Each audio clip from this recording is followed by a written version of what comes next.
Was there any contact between the fake whistleblower and Schiff? What was the answer? We don't know.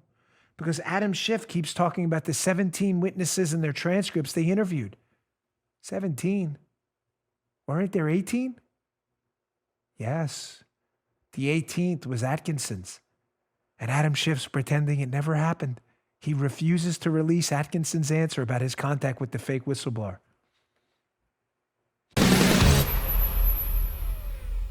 Now, do you think it's a coinkydink here that Trump fired Atkinson, the inspector general of the intelligence community, right around the time, Joe, they did a performance review of FISA applications in the FBI and found out that there was a 90% non-compliance rate? Remember that story from Friday where Inspector General Horowitz, who's apparently Atkinson's buddy, I don't trust Horowitz anymore, I'm sorry, at all. Horowitz did this review of the FBI's FISA applications to spy on Americans and others, by the way, and found out that there was a 90% compliance review problem, meaning they weren't in compliance and didn't have the evidence to actually do what they were doing. Their Woods files were inaccurate. They had a 90% rate of errors on that. You say, well, what does Atkinson have to do with FISA? Oh, let's paint this little story of, as I've said, and as will be the subject of my next book, everybody knows each other, ladies and gentlemen, all the anti-Trump hoaxsters, and they all have something to hide. So Atkinson, FISA, Spygate, I thought he was the impeachment hoax guy. No, hang out here. Hang tight. Let's go to this Epoch Times piece, a little older, but worth your time. Be in the show notes today. Sometimes I post older articles because they're new again. Here's this piece from the Epoch Times. Intel watchdog who vetted whistleblower complaint, that's the guy who was fired, tied to top lawyer in Democrat impeachment effort, January 2020? No. Come on. I thought these people were all pure of heart, Joe. No conflicts whatsoever. So the guy who was fired on Friday is directly tied to a top Democrat impeachment lawyer involved in the impeachment based on the fake whistleblower complaint that this same guy who was fired forwarded to Congress saying it was an urgent concern when it wasn't? Yes. Let's go to the Epoch Times piece, this little nugget.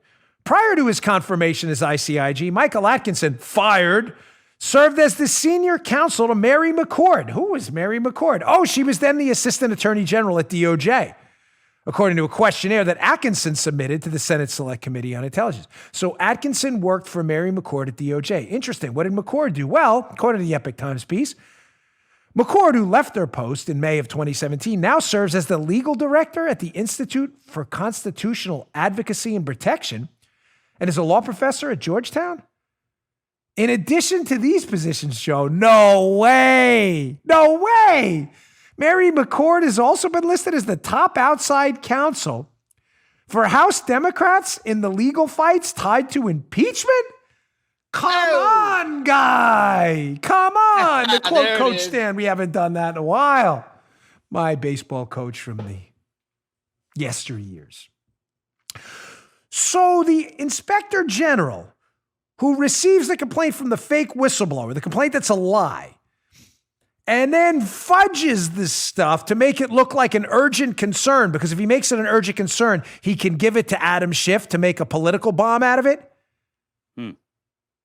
Used to work for Mary McCord, who was a lawyer for the same committee Adam Schiff used to receive the complaint. Gosh, that's crazy time.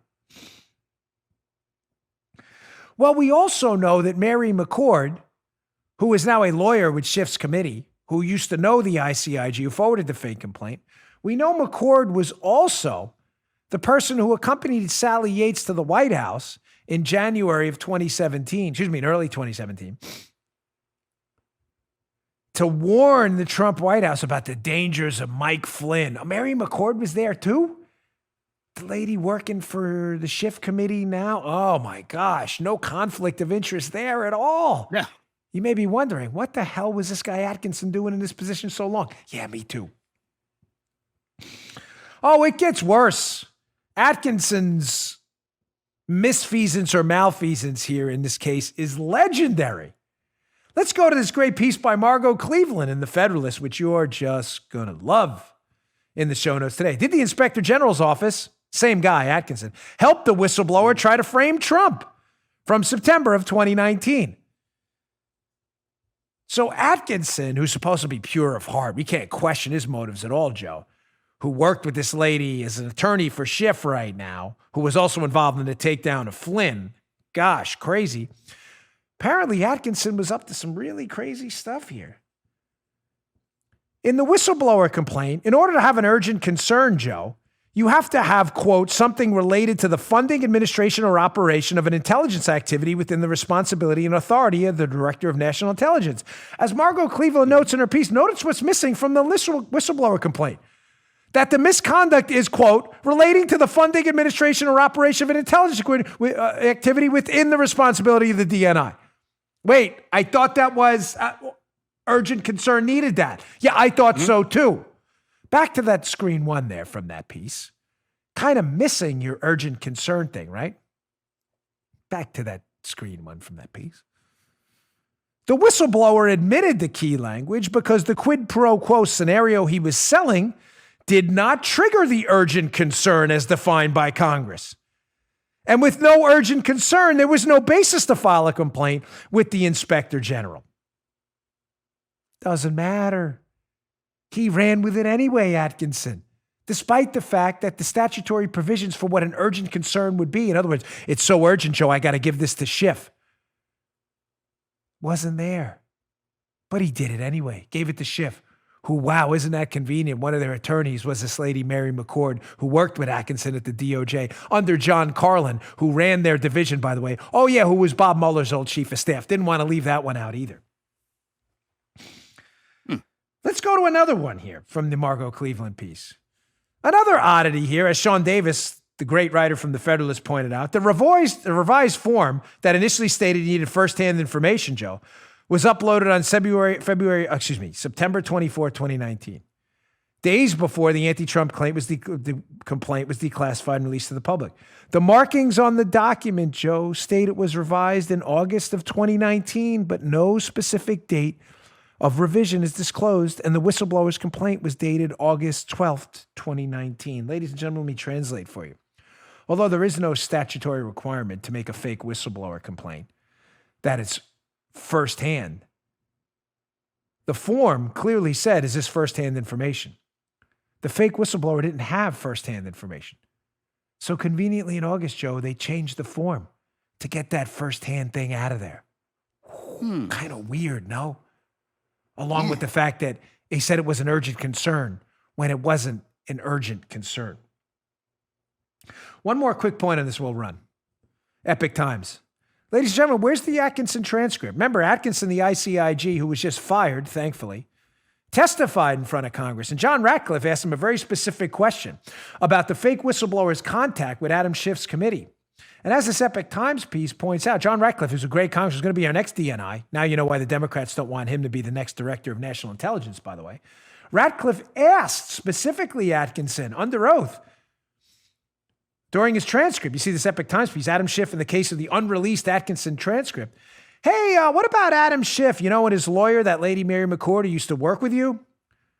Was there any contact between the fake whistleblower and Schiff? What was the answer? We don't know. Because Adam Schiff keeps talking about the 17 witnesses and their transcripts they interviewed. 17. Weren't there 18? Yes. The 18th was Atkinson's.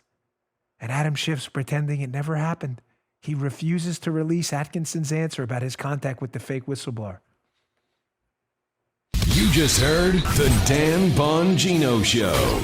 You can also get Dan's podcasts on iTunes or SoundCloud. And follow Dan on Twitter 24/7 @DBongino.